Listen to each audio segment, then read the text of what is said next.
Herkese salamlayıram mənim değerli izləyicilərim. Bugün sizlerle çok tatlı şirniyyat növlərindən biri olan qoğal hazırlayacağıq. İndi isə başlayaq hazırlanma qaydasına. Bunun üçün biz bir qaba isti su, duruş, un, duz və şəkər tuzu əlavə edirik. Və onu qarışdırıb bir kənara qoyuruq ki, mayalansın.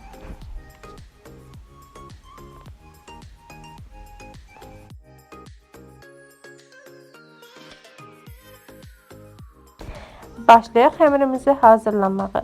Bunun için qaba unu əlavə edirik. Gördüyünüz əlimdəki stəkan 200 ml-dir. İçərisinə düzəltdiyimiz mayanı, yumurtanı və digər ərzaqları əlavə edirik.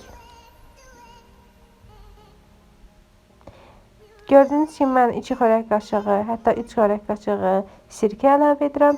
Bu qoğalın xırçıltıda olması için önəmlidir. Bütün ərzaqları videonun alt hissəsində qeyd etmişəm. Başlayırıq xəmirimizi hazırlamağa. Az südümüzü əlavə edirik. Getdiyi qədər.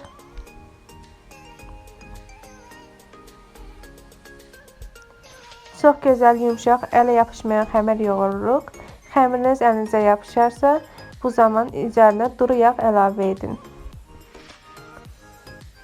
Mən xəmiri masanın üzərində də yoğururam. Artıq xəmirim hazırdır. Qoyuram ki, mayalansın. Mən xəmirin üzərini gördüyünüz formada örtürəm. Daha tez mayalanmasına və daha yaxşı mayalanmasına kömək edir.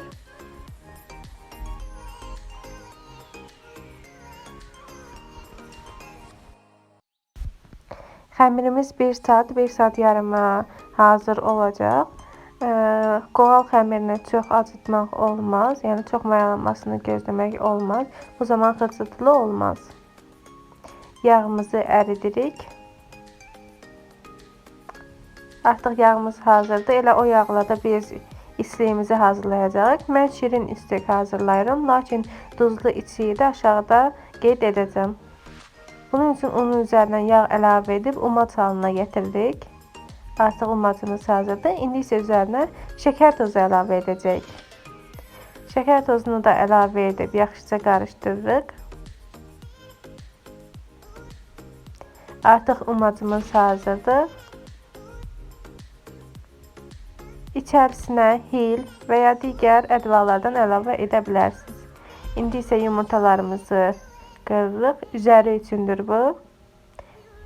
Qoğalınızın parıltılı və daha rəngli olmağını istəyirsinizsə, yumurtanın içinə biraz duru yağ, gördüyünüz portağal və biraz limon rəngi əlavə edirsiniz.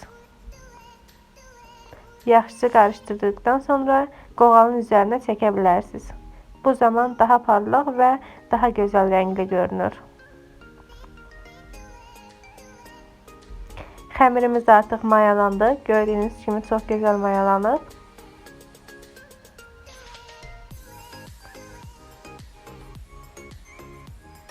İndi isə xəmirimizi kəsib kündələr halına gətirəcəyik.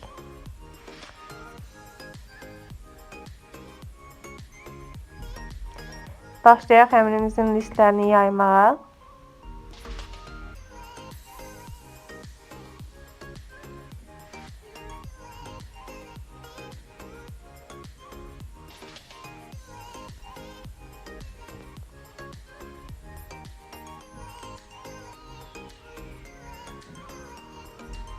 Mən masanın üzərində hazırladığım üçün masanın üzərini yağlayıram və daha sonra isə xəmirə əlavə edib başlayacağım açmağa.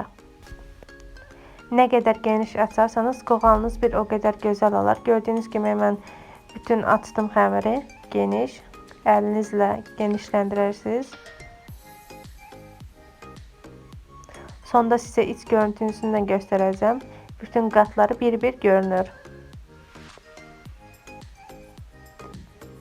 Artıq mən hamısını yaydım və axırıncını qoyuram. Axırıncı qata heç bir şəkildə yağ vurulmur.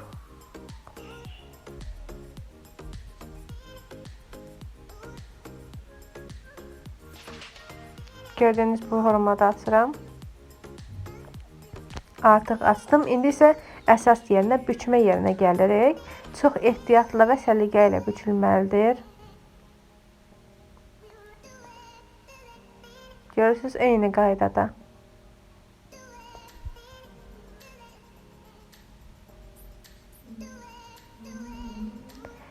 İndi isə birini kəsdikdən sonra hamısını eyni qaydada kəsirik və başlayacağıq qoğallarımızı hazırlamağa. Görürsünüz, necə səliqəli oldu. Mən necə içliyə qoyacağımı da göstərəcəm tam. Baxın, qoğalın içini belə açıram ki, əlimlə düzəliş verə-verə qoğalın üzərindəki izlər itməsin. Yəni səliqəli qalsın.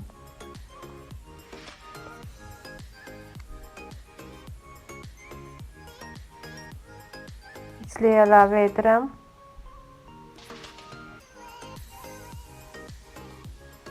Alt hissəsini bükürəm. Çox insan bildirir ki, qoğalın altı açılır. Xeyr, burada mənim də qoğalın altı heç bir zaman açılmır. Gördüyünüz kimi qoğalın üstü tam bilindi qatları. İndi isə sobanın listinə əlavə edirik. Qoğalları tam əlimizlə yayırıq. Qorxmayın, onsuz da şişəcək. Tam yaya bilərsiniz əlinizlə.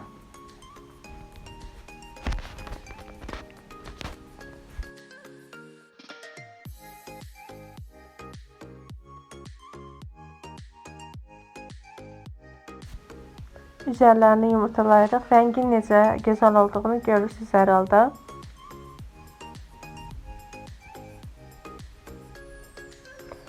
Mən üzərinə küncüt və çörək otu əlavə edirəm. İstəyə görədir bu təbii ki.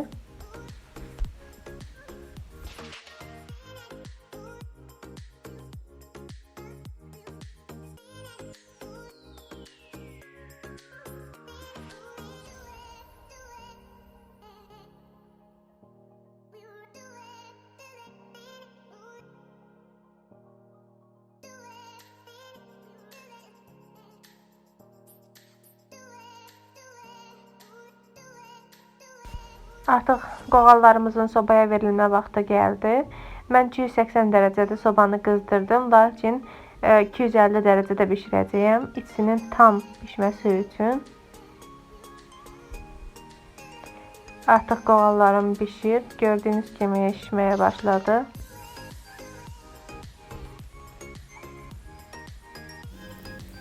Qoğalım artıq hazırdır. O qədər gözəl, dadlı, xırçıltılı qoğallar alınır ki.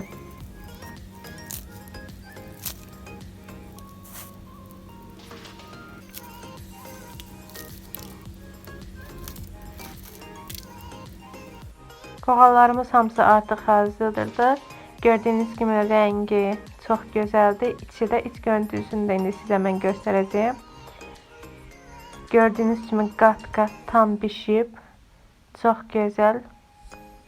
Hazırlayan hər kəsə nuş olsun. Kanalıma abunə olmağı və videolarımı bəyənməyi unutmayın.